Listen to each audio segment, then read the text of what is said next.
उत्तर प्रदेश की राजधानी लखनऊ में जिस तरह से और उत्तर प्रदेश के 22 के चुनाव को लेकर जिस तरह से घमासान तेज हो गई है, वहीं आपको बता दें कि समाजवादी पार्टी ने जिस तरह से एमएलसी प्रत्याशियों की लिस्ट घोषित की, वहीं मायावती के पूर्व ओएसडी गंगाराम अंबेडकर ने भी अखिलेश यादव से मुलाकात की, जहां पर आपको बता दें कि इनका संगठन मिशन सुरक्षा परिषद पूरे भारत में काम कर रहा है। और आखिर जानते कि आखिर किस तरह की वो वार्ता थी, आखिर इस मुलाकात का क्या प्रमुख उद्देश्य था, किस तरह की गठबंधन, जहां पर आपको बता दें कि अंबेडकरवादी और लोहियावादी लोग मिलकर 22 का चुनाव लड़ने वाले हैं। ये अटकलें भी चल रही हैं। जानते हैं गंगाराम जी से ही कि आखिर ये इस बात में कितनी सच्चाई है। गंगाराम जी, आखिर बताएं कि जो मुलाकात अखिलेश यादव समाजवादी पार्टी के राष्ट्रीय अध्यक्ष की क्या किन एजेंडों को लेकर हुई थी? इस समय बहुजन समाज की ज़रूरत है, समय की ज़रूरत है कि उत्तर प्रदेश में सामंतवादी सत्ता से जनता को निजात दिलाई जाए। और जिस तरह से हमारे लोगों के ऊपर शोषण, अन्याय, अत्याचार और हमारी बहन बेटियों के साथ बलात्कार की घटनाएं बढ़ी हैं, तो इसको लेकर के सत्ता परिवर्तन उत्तर प्रदेश में बहुत ज़रूरी हो जाता है। हम लोगों को उम्मीद जगी थी कि बहुजन समाज पार्टी और समाजवादी पार्टी के माध्यम से जो गठबंधन हुआ था तो 2022 में ज़रूर इसमें कामयाबी मिलती, लेकिन अकारण समय से पहले वो गठबंधन टूट गया।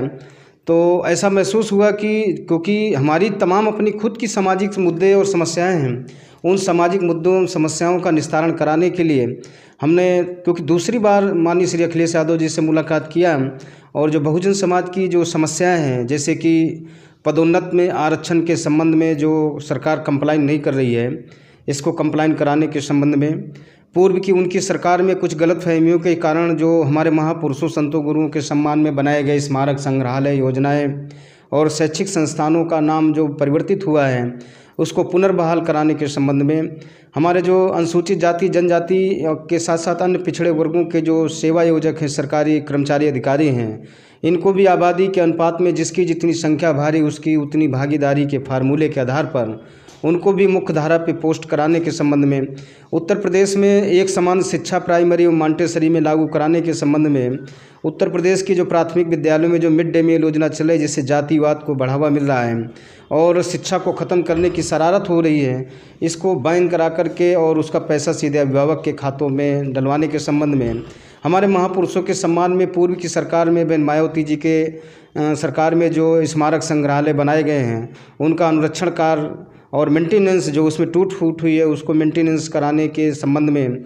इसी तरह के तमाम सामाजिक मुद्दों को लेकर के हमने लिखित में माननीय श्री अखिलेश यादव जी से दिया है। उन्होंने सहमति दी है कि हम इस पर अमल करेंगे और अपने घोषणा पत्र में इन तमाम चीज़ों को शामिल करके सरकार बनेगी तो ईमानदारी के साथ उसको कंप्लाइन कराने का काम करेंगे। क्योंकि हमारा संगठन एक गैर राजनीतिक संगठन है, क्योंकि गैर राजनीतिक संगठन होने के साथ साथ हमने तमाम साथियों को कैडर के बेस के माध्यम से उनके अंदर एक राजनीतिक सोच पैदा करने की जो कोशिश की है, तो हमारे तमाम लोगों की राजनीतिक महत्वाकांक्षा भी उनके दिमाग में उत्पन्न हुई है। तो ऐसे जो हमारे साथी जो राजनीतिक महत्वाकांक्षा रखते हैं और उत्तर प्रदेश की विधानसभा के अंदर वो 2022 में विधायक बनना चाहते हैं, तो उस संगठन के लिए उचित भागीदारी के फार्मूले के आधार पर हमारे साथियों को उन्होंने भरोसा दिलाया है कि उत्तर प्रदेश में प्रत्येक क्षेत्र में हमारे उम्मीदवार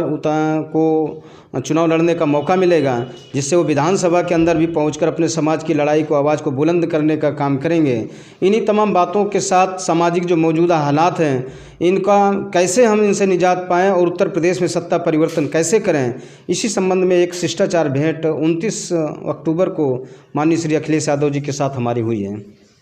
क्या लगता है जिस तरह से सत्ताधारी पार्टी जो है विकास के एजेंडे को लेकर काम कर रही है, आखिर किन एजेंडों को लेकर आपके लोग जाएंगे 22 के चुनाव में? क्या प्रमुख एजेंडा रहेगा? विकास का एजेंडा रहेगा, बेरोजगारी का एजेंडा रहेगा, आखिर प्रमुख एजेंडा क्या रहेगा?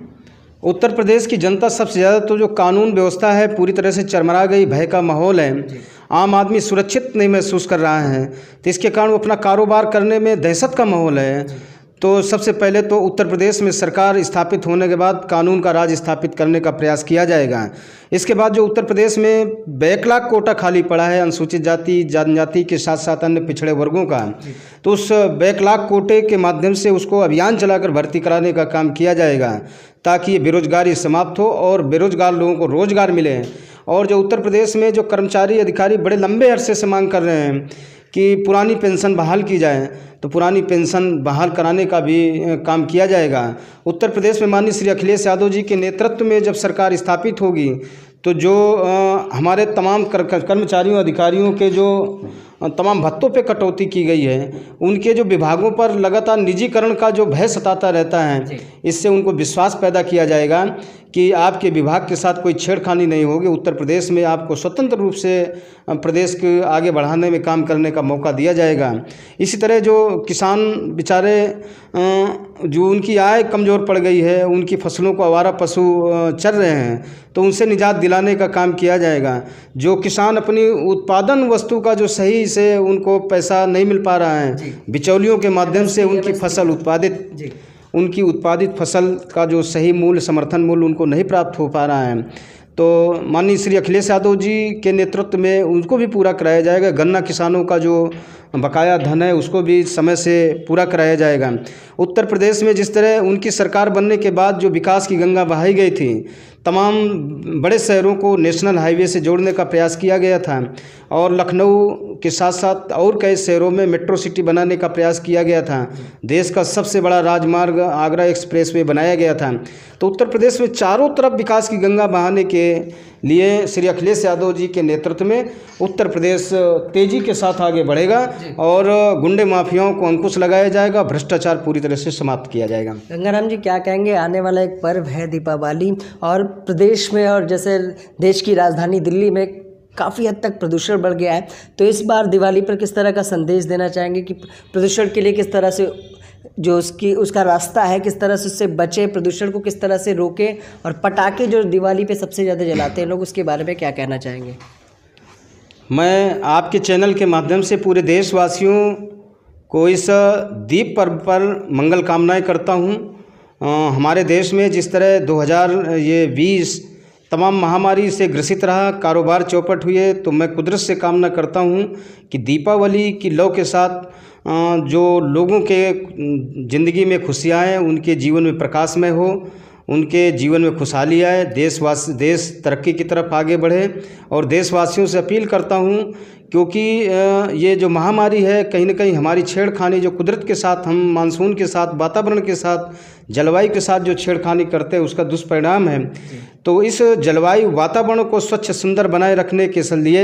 हमें जो त्यौहार है उनको हंसी खुशी के साथ गले मिल करके और जो एक दूसरे को उपहार दे करके ज़रूर मनाएं, लेकिन ये पटाखे दाग करके जो वातावरण को दूषित करने का काम कतई ना करें। ऐसा मैं अपने देश के तमाम लोगों से अपील करता हूं और आपके चैनल के माध्यम से, हंगामा न्यूज टाइम्स न्यूज चैनल के माध्यम से देशवासियों की तरक्की के लिए, उन्नति के लिए इस दीपदानों उत्सव के मौके पर मैं देशवासियों को बहुत बहुत बधाई देता हूं, मंगल कामनाएं प्रदान करता हूं।